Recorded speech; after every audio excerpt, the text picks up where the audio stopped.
ما هو مش حكايه مش قابلينها، هو انت مثلا ابنك جاب مجموع معين لطيف يعني، وقمتي قلتي لا انت بالمجموع ده تدخل مثلا هندسه، وليكن هو عايز مش يدخل من حقي. هندسه.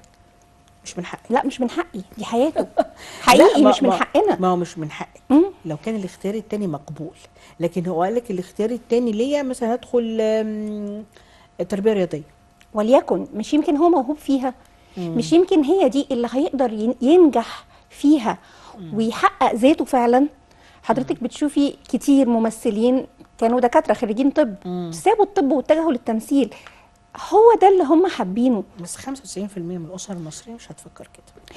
ما هو المشكلة في الفكر بتاع الأسرة المصرية، ان احنا عايزين دايما بنحقق اللي احنا معرفناش نحققه في ولادنا، بنحقق احنا عايزين ايه.